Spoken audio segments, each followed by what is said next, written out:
함께 보십니다. 하나님의 말씀은 창세기 1장 1절로 5절입니다.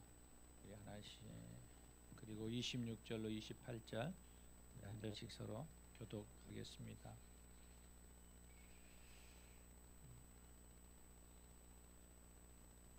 창세기 1장 1절로 5절 말씀 먼저 보겠습니다. 마지막 절은 합독하겠습니다.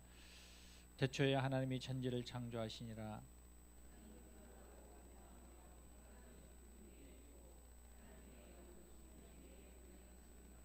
하나님이 이르시되 빛이 있으라 하시니 빛이 있었고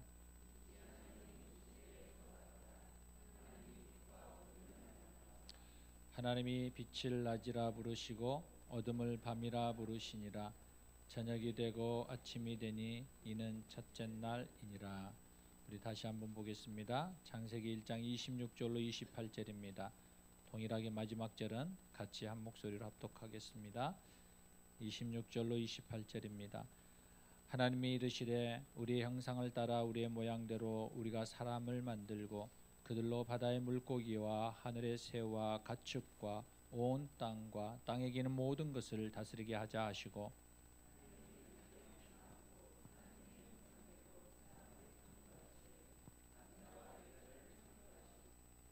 하나님이 그들에게 복을 주시며 하나님이 그들에게 이르시되 생육하고 번성하고 땅에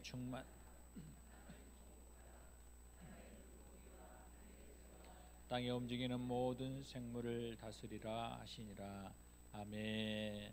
이 시간 원로 목사님 나오셔서 하나님은 우리의 행복을 원하십니다라는 제목으로 말씀 전하도록 하겠습니다.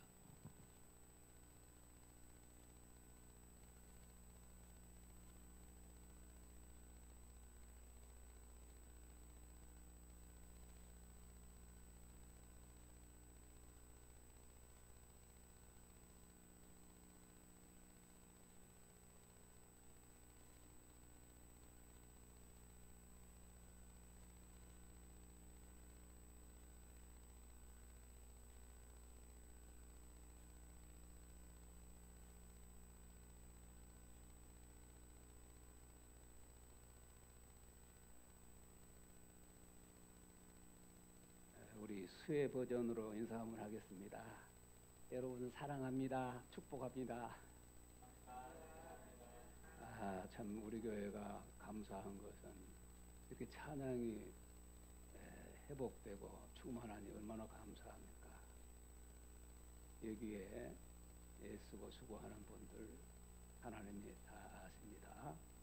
우리 찬양이 하나님께서 받으시는 흠향하는 향기가 될 줄로 믿습니다. 잠깐 기도하겠습니다. 사랑하는 하나님, 이 시간도 이렇게 조용히 귀한 강단에 서서 하나님 말씀을 증거하게 하시니 감사합니다.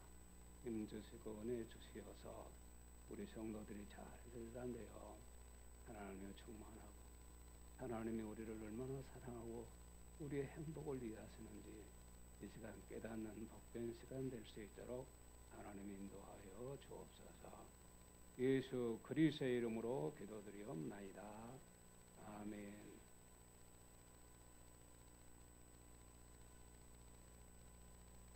우리가 방금 읽은 창조 이야기에서 우리가 생각할 수 있듯이 하나님이 창조하신 모든 것들은 아름답다고 만드신 분이 만족하면 그건 참 훌륭한 작품이지요. 하나님께서는 선수 지으신 것들을 인간의 행복을 위해서 주셨습니다. 원래 하나님의 마음이 이렇습니다. 오직 당신의 형상으로 지은 인간들의 행복을 위해서 어느 것 하나 부족함이 없이 다 만드셔서 저 사람 아담과 하와에게 주었습니다. 정복하고 다스려라. 이처럼 인생들이 행복하게 사는 것이 처음부터 우리 하나님의 마음이었다 하는 것입니다. 안타깝게도 인간들이 범죄해서 진노를 받아야 할 때에도 하나님은 우리의 죄를 당신의 독생자 예수 그리스도로 대신 담당하게 하시고 십자가에서 대성물로 삼게 하소서. 우리를 구원하신 이 사실만 보더라도 하나님께서 어떻게 우리를 사랑하시는지 우리가 알 수 있습니다. 하나님은 우리의 행복을 원하십니다. 팔레스타인에서 전해 내려오는 이야기가 있어서 말씀을 드리고 이어 증거하겠습니다. 이제 방금 아이를 출생한 신혼부부가 행복한 삶을 위해서 어느 능력 있는 예언자를 찾아가서 물었습니다. 예언자가 이르기를 당신들은 이 아이를 데리고 먼 도시로 여행을 가시오 그랬어요. 당신들의 길은 좋아질 것이며 끝은 처음부터 아름다울 것입니다. 처음보다 아름다울 것입니다. 여행을 떠난 그들은 험한 가시밭길을 지나게 되었습니다. 아이를 보호하기 위해서 끌어안은 부부는 온몸에 상처투성이로 되었습니다. 아내가 말하기를 여보 이상하지 않소? 예언자가 분명히 우리 아들이 좋아진다고 했지 않소? 그때 남편이 말하기를 우리가 이 길을 통과하면서 희생이라는 덕목을 배웠지 않습니까? 그렇게 대답했어요. 그러는 사이에 이 아이는 10대 소년이 되었습니다. 이들이 들판을 걷는데 너무도 세찬 바람이 불어서 아이가 날려갈 정도였습니다. 두 부부는 아이를 꼭 끌어안고 이 길을 갔습니다. 아내는 남편에게 또 이렇게 말하며 여보 이상하지 않소? 예언자가 분명히 우리 앞길이 좋아질 것이라고 하지 않았소? 그때 남편이 말하기를 우리가 이 들판을 통과하면서 서로 의지하는 사랑이란 덕목을 배우지 않았소? 그러던 중 아이는 20대 청년이 되었습니다. 이젠 앞도 이도 보이지 않는 깊은 계곡을 통과해야 했습니다. 그때 아내가 전과 같은 질문으로 여보 이상하지 않소? 예언자가 분명히 우리 앞길을 좋아하신다고 하지 않았소? 남편이 대답하기를 우리가 이 계곡을 통과하면서 소망이라는 덕목을 배우지 않겠소? 그러던 중 이 아이는 30대 성인이 되었습니다. 계곡을 통과하고 산 고개를 넘는데 이젠 아들이 부모를 밀어주고 끌어갑니다. 정상에 오른 후에 아내가 전과 같은 질문을 또 했습니다. 여보 이상하지 않소? 예언자가 분명히 우리 앞길이 좋아진다고 하지 않았소? 그때 남편이 말하기를 우리가 이 산을 오르면서 서로 협력하는 믿음이라는 이 덕목을 배우지 않았소? 라고 했습니다. 그때 아들은 40대 중년이 되었습니다. 그들이 목적했던 도시에 도착하자 늙은 어미는 지쳐서 쓰러졌고 의사를 불러도 소용이 없었습니다. 그때 마지막으로 숨을 거두면서 이 부인이 여보 참 이상하지 않소? 예언자가 우리 가는 길이 좋아진다고 또 우리 앞길이 좋을 것이라고 이야기하지 않았소? 남편은 말하기를 여보 저 창문 너머에 우리 아들이 예비해 놓은 묘를 한번 보시오. 그 묘 건너편에서 천사들의 소리가 들리지 않소? 이런 대화를 나눴다고 합니다. 어떻게 보면은 우리 한 사람의 일대기를 요약해 놓은 이야기가 아닌가 그렇게 생각이 들어서 소개를 합니다. 할레이엠 노젠버그라는 분은 이렇게 말했습니다. 인생이란 절묘한 색깔을 가진 여러 탈의 실로 엮어진 아름다운 비단과 같다. 거기에는 희망찬 빛깔도 있고 고통의 진흙 색깔도 있고 슬픔의 침울한 색깔도 있다. 그러나 하나님은 은혜로 말미암아서 이 모든 것은 아름다운 모양을 이루게 될 것이다. 이런 경험을 통해서 하나님은 사랑과 지혜의 옷감을 짜도록 도우신다. 또 이런 말을 했습니다. 사랑하는 성도 여러분, 성령의 역사는 언제나 우리를 새롭게 하십니다. 하나님의 신이 우리 가운데 운행하시면은 놀라운 역사, 변화의 역사, 보다 더 나은 이런 상황이 벌어지는 것이지요.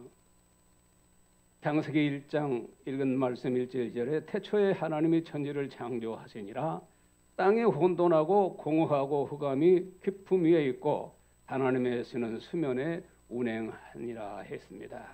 하나님의 신이 운행하시면은 평범한 우리에게도 놀라운 역사가 일어나는 것입니다.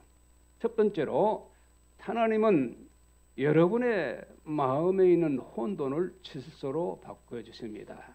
무엇을 통해서? 하나님의 신의 운행을 통해서, 우리말로 하면 성령님을 통해서 그렇다 말씀입니다. 시편 127편 1절을 보면은 여호와께서 집을 세우지 아니하시면 세우는 자의 수고가 헛되고 여호와께서 성을 지키지 아니하시면 파수꾼의 경성함이 허사로라 했습니다. 우리의 가정도 산업도 하나님이 세우시고 하나님이 지켜주셔야 합니다. 하나님은 우리의 창조자시요 주권자십니다. 거기에 머무르시 아니하고 우리의 아버지십니다. 힘없는 무능한 아버지가 아니라 전능한 아버지가 우리 하나님이라는 말씀입니다. 그럼 우리 가정에 하나님이 계셔야 합니다. 어떻든 가정에, 믿는 자의 가정에 하나님이 계시는 그 향내를 풍기도록 그렇게 해야 된다는 것입니다. 우리의 가정에 성령의 역사가 일어나야 합니다. 그래야지만 가정의 질서를 회복하게 되는 것입니다. 가정에 하나님의 질서가 회복되지 않고는 참된 행복을 누릴 수가 없습니다. 성경에서 말하는 가정의 질서가 무엇인지 한번 생각해 봅시다. 가정이란 그 구성원이 누굽니까? 남편, 아내, 그리고 자녀들. 이 기초 구성원이 이렇게 되겠죠. 여기서 남편의 역할이 뭐냐? 저는 성경적으로 말씀드리는 겁니다. 남편은 가정의 제사장이라 그렇게 성경은 말을 하고 있습니다. 제사장은 예배를 인도하고 기도하고 축복하는 그러한 하나님의 종이죠. 에베소 5장 23절 보면은 이는 남편이 아내의 머리됨이 그리스도께서 교회의 머리됨과 같음이니 그가 친히 몸의 구주시니라 그랬습니다. 남편이 아내의 몸의 구주다 그렇게 말해요.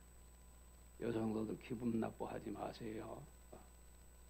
남자들이 제대로만 하면은 우리가 더 행복할 수 있겠지요. 성도 가정에 불행한 일은 미안합니다만은 남편이 제사장직을 잘 감당하지 못하는 데서 옵니다. 남편이 믿음이 부족해서 이 사실을 모르는 경우가 많이 있고요. 알기는 하지만은 아직도 믿음이 연약한 경우가 있습니다. 이를 해결하기 위해서는 가족 중에 복음을 먼저 받은 자가 이 질서 회복을 위해서 기도하고 힘써야 됩니다. 그럴 때 성령께서 도우셔서 귀를 열어 주신다는 말씀입니다. 남편들은 가정의 제사장으로서 또 아내의 머리로서 그리스도가 그랬듯이 우리는 사명감을 가지고 그런 애착을 가지고 가정을 섬겨야 된다 하는 말씀입니다. 아내는 성경에서 보면 돕는 배필이라고 그랬습니다. 창세기 2장 18절 보면은 여호와 하나님이 가라사대 사람의 독처하는 것이 좋지 못하니 이 독처는 혼자 있는 것이 좋지 못하니 내가 그를 위해서 돕는 배필을 지으리라 하시니라. 그래서 하를 지어서 아담에게 줬는데 바로 이 하는 누구냐 하면 남편 아담을 돕는 배필이다라고 하는 것이죠. 가정을 행복하게 하는 데는 아내의 영향력이 절대적이라 해도 틀린 말이 아닙니다.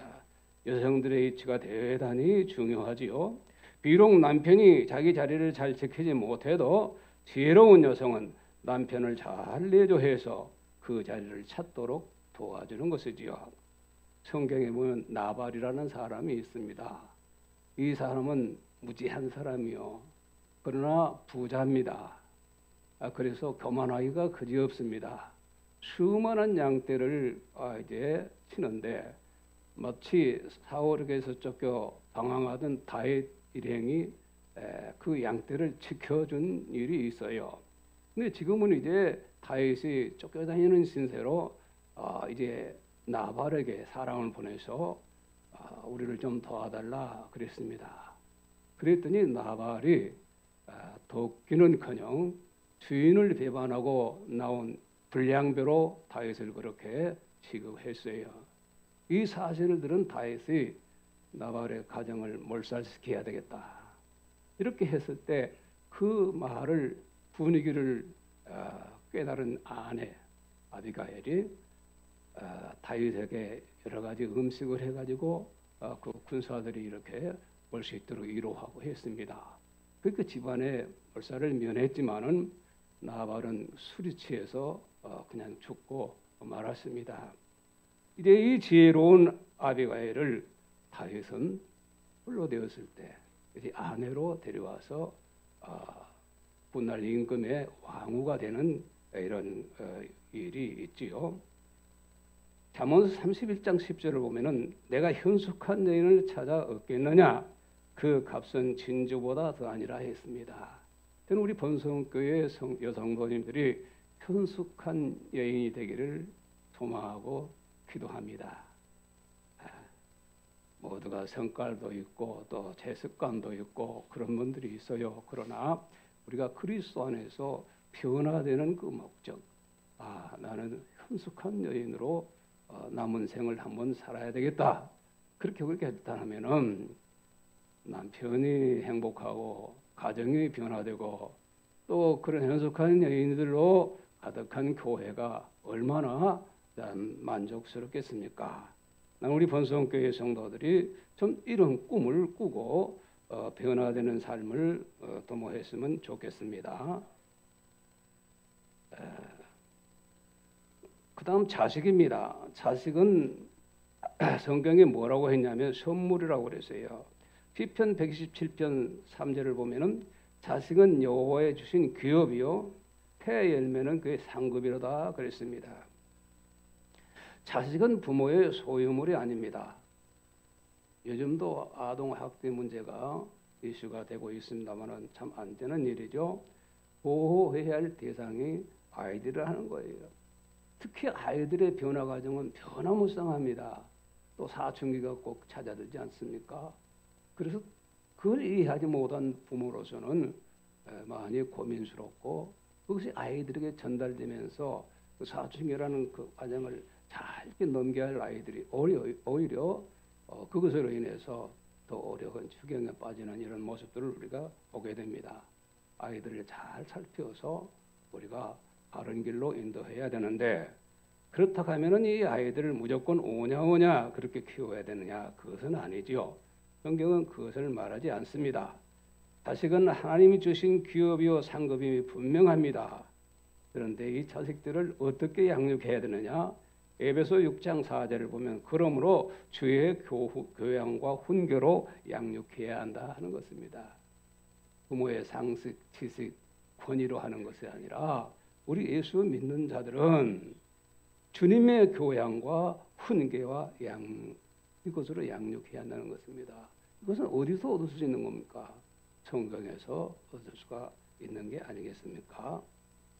사랑하는 여러분, 하나님은 여러분의 가정의 주인이 되십니다. 시편 46편 5절을 보면은 하나님이 그 성중에 거하심에 성이 요동치 아니할 것이라 새벽에 하나님이 도우시리라 이런 말씀을 하셨습니다. 이 원정동에 하나님이 계신다고 하면은 아니 원정동에 있는 이 번성교회가 하나님의 영으로 가득 차 있는 교회가 된다고 하면은 이 원정동을 하나님이 보호하고 지켜주신다 하는 것입니다. 자기 집을 드나들면서도 그런 축복을 해야 됩니다. 이 집의 주인은 하나님이십니다. 할렐루야. 저희들은 하나님께 순종하는 자녀들로 살게 해 주옵소서. 그렇게 해야 됩니다. 우리 성중에 하나님이 계시기 때문에 요동하지 아니한다는 것입니다. 지금 사회나 세상에 요동을 치고 있습니다. 중심을 잡을 수가 없어요. 사실은 여러 가지 기회를 놓친 것 같지만은 우리가 믿음으로 따져보면 하나님을 버린 것입니다.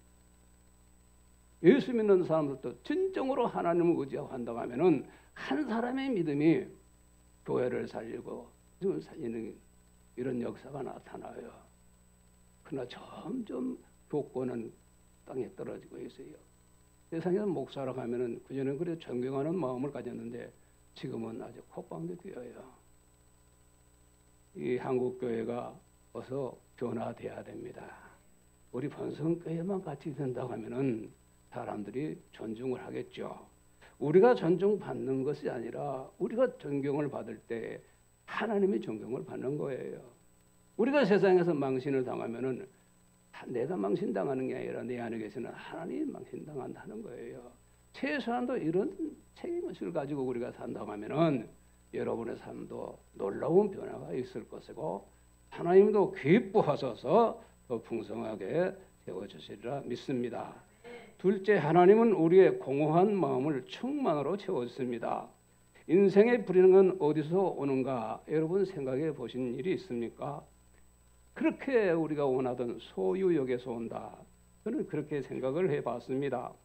탐욕은 우리의 삶을 끝없이 공허하게 만듭니다. 탐욕은 무덤이라고 합니다. 무덤은 사람이 시체를 꿀꺽 삼키고도 시치미를 뜨는 거예요. 사람이 탐욕의 종으로 전락해 버리면은 천하를 다 가졌다 해도 만족할 줄 모르는 것입니다. 야고보서 1장 15절에서는 이렇게 말합니다. 욕심이 잉태한즉 죄를 낳고 죄가 장성한즉 사망을 낳느니라고 했습니다. 항상 우리 마음에 파수꾼을 세워야 할 이유가 여기 있습니다. 무엇보다도 이 욕심이 집요하게 자리 잡지 않도록 우리가 해야 한다는 것. 더 나은 것을 소망하는 것은 이건 누구나 다 옳은 일입니다. 그런 일이 아닙니다. 저는 거기서 지나치게 하는 것이 욕심이 되는 것이지요. 내가 지금 바라고 있는 것이 욕심이 여기 들어있는 것인가? 우리는 살피면서 우리가 소원도 하고 힘쓰기도 해야 한다 하는 것입니다. 세상 것으로 아무리 채워보려 해도 인간의 욕구는 채울 수가 없습니다. 하나님이 인간을 창조하실 때에 하나님만이 채울 수 있는 그 영역을 우리 안에다 두셨다 하는 것입니다. 하나님이 자리 잡을 때에 모든 것이 안정되는 거예요. 모든 것이 아름다워지는 것입니다. 공허하던 마음이 가득 채워지는 그런 기쁨을 누리게 되는 것입니다. 그러므로 하나님을 모시지 않고는 마음의 공허함을 채울 수가 없습니다. 오직 성령의 능력으로만 가능합니다. 이것이 충만한 삶의 비결이라는 말씀입니다.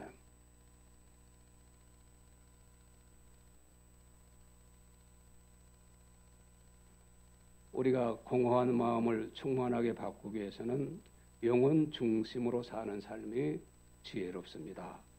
요한 3서 1장 2절을 보면 사랑하는 자여 내 영혼이 잘된 같이 내가 범사에 잘되고 강건하기를 원하노라. 요한 사도를 통해서 하나님이 우리에게 주시는 메시지는 바로 이런 거예요. 내 영혼이 잘된 같이 범사가 잘되고 강건하기를 원하노라. 그러나 이게 순서를 놓치면 안 된다는 거예요. 내 육신이 잘된 같이 영혼이 잘되고 그게 아니에요. 내 영혼이 잘된 같이 할렐루야. 우리 영혼을 위해서 우리 얼마나 기도해 봤냐 하는 것입니다.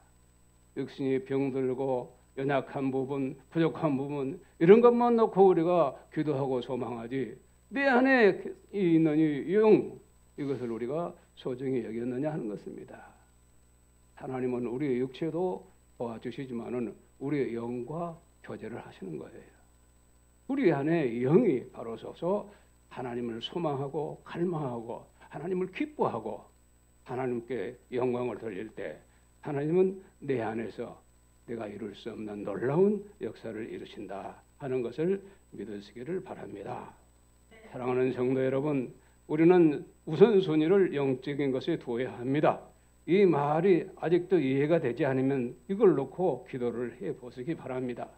하나님은 인간을 지으실 때 영적인 존재로 지었습니다. 그래서 영이신 하나님과 교통하면서 살게 하셨다 하는 말씀입니다. 그리고 하나님은 제한을 해주지 않아요. 우리가 원하는 대로 얼마든지 우리를 상대해 주신다 하는 것입니다. 할렐루야. 그러니까 우리가 무엇을 이루지 못했다 하는 것은 뭐 탓할 게 없어요. 내 영이 깨어서 하나님과 친근히 지내지 못했다 하는 이것을 우리가 회개할 뿐인 것이지요.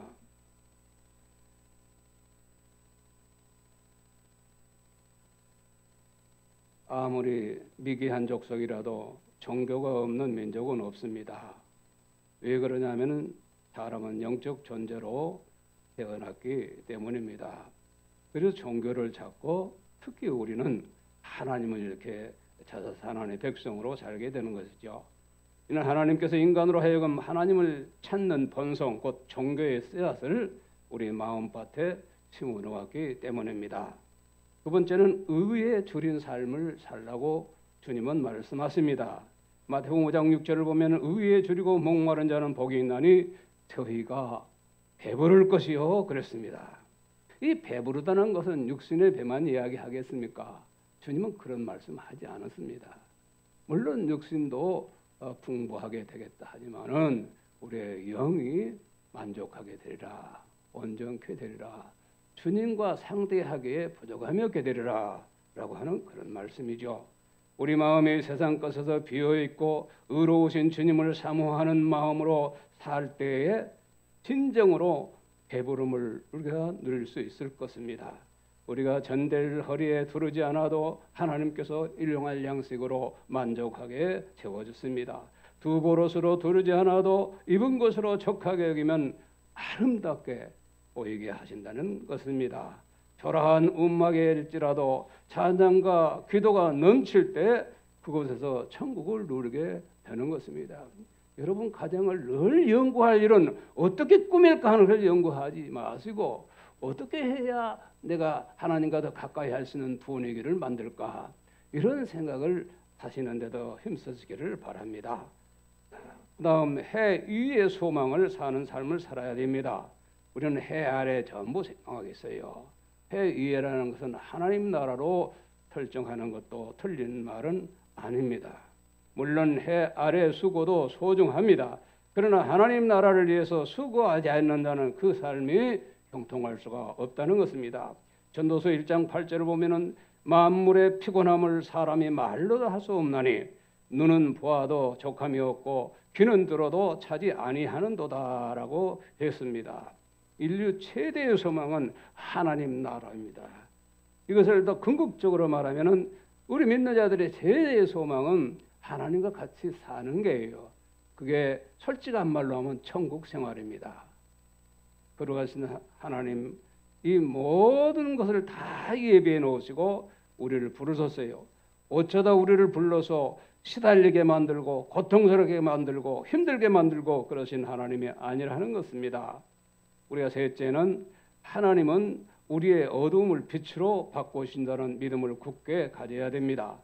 하나님을 떠난 마음은 이러합니다. 로마서 1장 21절에서 바울은 이렇게 이야기합니다. 하나님을 알되 하나님으로 영화롭게도 아니하고 감사치도 아니하고 오히려 그 생각이 허망하여지며 미련한 마음이 어두워졌나니. 예컨대 이런 부분이 조용히 있을 때 여러분 마음에 스며든다고 하면은 그건 하나님 가까이 하는 게 아니에요. 하나님이 우리를 가까이 하시지 않는다. 이게 양면이 있습니다. 우리가 하나님을 가까이 해야지만 또 하나님도 우리를 가까이 하신다 하는 거예요. 하나님이 함께 하시는 마음에 이런 나타난 마음이 자리 잡을 수는 없어요.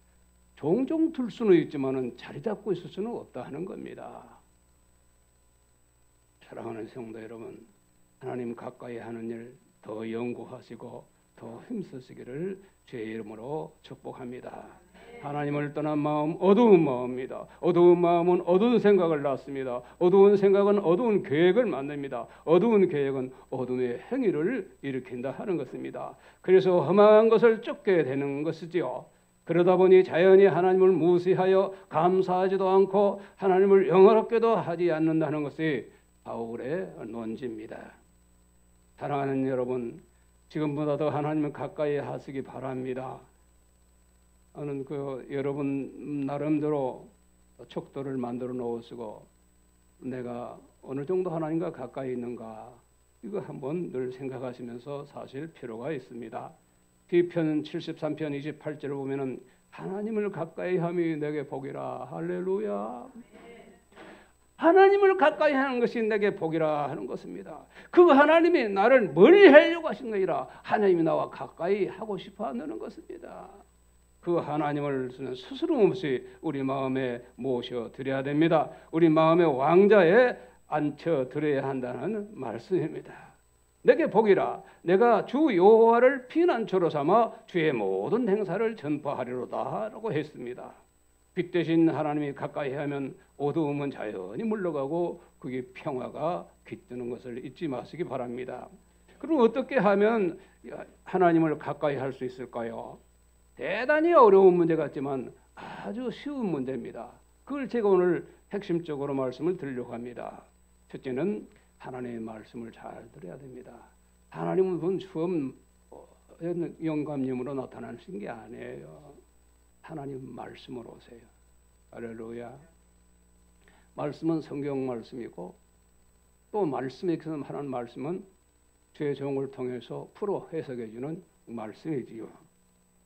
그러니까 우리 하나님 말씀을 더 바로 알기 위해서는 주의 종이 가르치는 공부나 또 말씀을 잘 들어서 자기 삶에 적용하도록 우리가 힘써야 됩니다. 이 말씀을 잘 들으라 하는 말을 성경에서는 경청이라고 합니다. 이 경청이란 말은 마음을 기울이라는 말도 있지만은 공경하는 마음을 가지고 말씀을 들으라, 그런 뜻이 경청의 본래의 의미인 것입니다. 하나님의 말씀을 들으면 우리의 믿음이 자라게 됩니다. 우리의 이성에 자리 잡은 어둠의 세력이 물러가게 된다는 말씀입니다. 로마서 10장 17절에서도 그러므로 믿음은 들음에서 나며 들음은 그리스도의 말씀으로 말미암다고 이렇게 증거하고 있습니다. 요한일서 5장 4절에 대저 하나님으로서 난 자들은 세상을 이기느니라. 세상을 이기면 이것이니 우리의 믿음이라 그랬습니다. 믿음은 말씀에서 나옵니다. 하나님 말씀 멀리하고 말씀하는데 내가 믿음이 생겼다, 그 확신이 생기면 그건 잘못된 거예요. 오직 우리의 믿음은 하나님 말씀을 통해서 온다 하는 것입니다. 풍성하게 오시는 것입니다. 말씀을 듣고 믿게 자라게 되면은 우리 안에 있는 모든 세력은 물러갑니다. 여러분의 지금 근심 걱정은 사라지게 된다 하는 말씀입니다. 두 번째, 하나님 사자를 가까이 해야 됩니다. 하나님의 사자는 뭘 하는 사람입니까? 하나님의 말씀을 전하도록 세운 주의 종을 말하는 겁니다. 우리는 지금 박 목사님이 하나님의 사자예요. 하나님의 종도를 가까이 하는 거, 이거 대단히 유익한 거예요. 대개 성도들은 하나님 주의 종과는 거리를 좀 두고 있는 것이 좋다, 이렇게 생각하는 사람도 있어요. 그러나 그렇지 않습니다. 잘못된 거예요. 물론 그렇다고 무례하게 시도 때도 없이 목사님 만나요, 목사님 만나요, 그렇게 하는 것도 문제가 되겠죠. 그러나 여러분 생각해 보세요. 한 달을 살고 일주일을 살면서 여러분이 주의 종을 얼마나 생각하고 있는지, 또 만남이 있는지, 이것 때 여러분들이 체크해올 필요가 있습니다. 제가 30년 동안 여러분과 생활하면서 이 주목사 나하고 좀 가까이 해, 그렇게 말한 적이 없습니다. 그러나 저는 이제 말할 수 있습니다. 사랑하는 박태형 목사님, 우리 성도들이 가까이 해 주셔야 됩니다. 목사님이 생각하는 것이 무엇인가? 목사님이 고민이 무엇인가? 그 자리에 내가 할 일이 무엇인가? 재직들뿐만 아니라 온 성도들이 이런 생각을 해야 됩니다. 목사도 사람이에요. 혼자 춤추는 거 아니에요. 성도들이 이렇게 협력하고 할 때에 없는 기운도 이렇게 주는 거예요. 그 성령이 여기서 하시는 겁니다. 이제 주의 종의 기도가 응답되는 거예요. 그래서 성도들이 복된 삶을 누리게 된다 하는 것입니다. 우리 행복을 위해서 주의 종을 보내줬다는 거예요. 사실 주의 종 이야기니까 못된 종도 있어요. 그러나 박태형 목사 못된 종 아닙니다. 신실한 종입니다. 난 문자를 보낼 때마다 신실한 사람이라고 말합니다. 잘 만나세요. 소홀히 하지 마시고 정성껏 섬기시고 따르시기를 바랍니다. 우리가 한 사람을 볼 수 있는데요. 빌립보의 그 고넬료라는 사람이 복을 받은 모습을 보면 사도행전 10장 5절에 내가 지금 사람들을 요바에 보내서 베드로를 하는 시몬을 정하라. 베드로는 거기서 거리가 좀 떨어져 있는 요바라는 그 곳에 부도장이의 집에서 지금 머물고 있는 거거든요. 이건 백부장 고넬료가 환상을 봤어요. 내가 너희의 공적을 인정한다. 오빠의 사람을 보내서 베드로를 청해라. 그의 말씀을 들어라. 그랬어요. 여러분, 베드로는 로마의 백부장입니다. 대단한 권세를 가지고 있는 사람이에요. 그것이 지배국의 이 유대 땅에서는 더 그렇습니다. 베드로는 누굽니까? 베드로 인간적으로 보면은 갈릴리 바닷가에서 고기 잡아 생계를 유지하는 그런 어부에 불과하다는 거예요. 백부장이 어떻게 사람을 보내서 이 베드로를 모셔옵니까? 그러나 베드로의 마음속에 성령이 감동을 주셨다는 거예요. 네가 지금 이 어정쩡한 믿음이 확실해질 수 있는 것은 베드로를 모셔오는 것이다. 그래서 베드로를 모셔왔습니다. 베드로를 통해서 이 보내려는 풍성한 성령의 은혜를 체험하게 됩니다. 그러니까 사계에 보면은 유대인들을 위해서 좋은 일을 참 많이 했다는 그런 이야기가 나옵니다. 베드로는 일개 어부지만은 영적으로 보면은 오순절을 통과하고 지상 교회를 세울 사도의 반열에 세움받은 주님의 사자입니다. 고넬료가 베드로를 만남으로 오순절 성령의 체험을 한 것이지요. 주의 종을 진정으로 만나면 이렇다 하는 것을 제가 고넬료를 통해서 여러분들에게 증거하는 것입니다. 마찬가지로 오늘 성도들도 하나님의 성현 목사님을 가까이 하도록 더 노력하시기 바랍니다. 한번 따라합시다. 목사님 더 가까이 하도록 하겠습니다.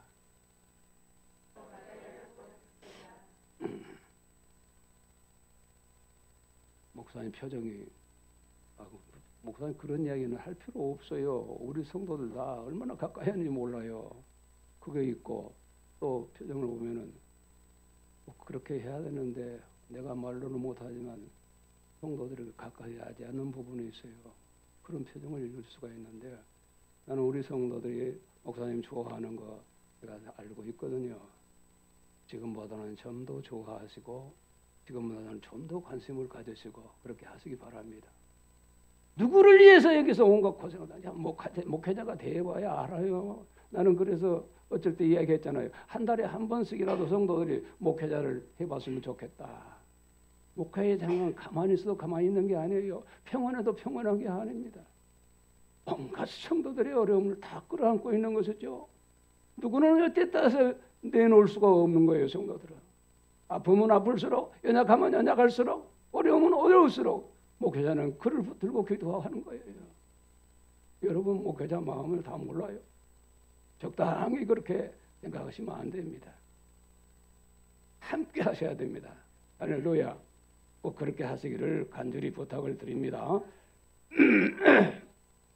마지막으로 이제 성전을 가까이 해야 된다는 말씀을 드리려고 합니다.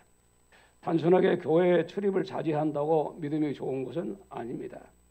그러나 보편적으로 볼 때 성전을 가까이 하면 자연히 성결해져요. 더욱 건전한 이런 삶으로 도전을 받고 변화를 받게 된다는 것입니다. 맹모의 삼천지교 여러분 잘 알지 않습니까? 맹자의 어머니가 맹자를 교육하기 위해서 3번 이사했다는 건데 처음에 살던 일은 무덤교회에서 이 아이가 날마다 보는 것이 상해가 지나가면서 아이고 아이고 오늘 하면서 그런 노래만 부르고 사는 거예요. 안 되겠다. 그래서 이사한 곳이 시장이었다가 하지 않습니까? 시장에 가놓고 보니까 이것은 가짜요 진짜요? 이것은 얼마짜리입니다. 나 너무 비싸요. 깎는 소리 뭐 이런 얘기 또 이 맹자가 계속 하면서 생각하는 거예요. 안 되겠다. 여기도 우리 맹자를 키울 것이 못 된다. 그래서 학교 주변으로 갔다고 하지 않습니까? 학교 갈 나이는 아니지만 맹자가 학교에 가가지고 이렇게 창문으로 언니들, 형아들 공부하는 걸 보면서 하나하나 마음에 들어가더라는 거예요. 사랑하는 성도 여러분, 우리가 어디 있든지 간에 주님의 성전, 이 성전은 소중합니다. 나는 지금도 내 기도가 하나님, 제가 눈을 감기 전에 우리 본성교회가 안정된 처소를 꼭 하나 마련해 주십시오. 그렇게 기도를 하고 있어요. 성전이 어떤 것입니까? 하나님이 여기 살아가서도 왔느냐 그렇게 하시는 분은 아니죠. 하나님의 이름을 처소에 두셨다고 했어요. 이 본성교회에는 하나님의 이름이 주장하고 계신다 하는 말씀입니다. 그래서 우리가 성전에 와서 하나님께 경배하고 또 위로를 받고 소원을 이야기하고 이렇게 하는 것이 성전 아닙니까? 그 성전을 지키면서 성도들을 관리하시는 분이 또 목사님 아니냐 하는 것입니다. 사랑하는 성도, 우리가 말씀 가까이 해야 됩니다. 우리 죄정 가까이 하고 성전 가까이 합니다. 그럼 우리가 성령에 충만한 사람 될 수 있는 거예요. 사랑하는 성도 여러분, 하나님의 신이 운행하시면 평범한 우리도 놀라게 됩니다. 첫째, 하나님은 여러분의 혼돈한 것을 질서로 바꿔주십니다. 다음, 하나님은 우리의 공허한 것을 충만으로 채워주십니다. 셋째, 하나님은 우리의 어두움을 빛으로 바꿔주십니다. 하나님의 말씀을 잘 들어야 합니다. 하나님의 사람을 가까이 해야 됩니다. 하나님의 성전을 더 가까이 해야 됩니다. 한마디로 표현해서 빛 가운데 한다는 말씀입니다. 요한일서 1장 7절에서 저가 빛 가운데 계신 것 같이 우리도 빛 가운데 행하면 우리가 서로 사귐이 있고 그 아들 예수의 피가 우리를 모든 죄에서 깨끗하게 할 것이라고 했습니다. 빛 대신 주님과 교제하고 교통하며 살 때에 어두운 권세는 물러갈 줄로 믿습니다. 지금보다는 훨씬 더 놀라운 변화 속에서 여러분들이 감사하며 만족스럽게 살리라 믿습니다. 거룩하신 하나님이 우리를 얼마나 사랑하는지 이 모자란 말씨로 전했지만 성령님께서 우리 성도들 마음에 그래 내가 너를 사랑한다 말씀하여 주옵소서. 하나님을 가까이 하게 하시고 주의 정을 가까이 하게 하시고 거룩하신 하나님 이 성전을 가까이 하게 하소서. 우리 성도들이 더욱 주님께서 흡족하고 기뻐하실 그런 삶으로 변화되게 하여 주시옵소서. 예수 그리스도의 이름으로 기도드리옵나이다. 아멘.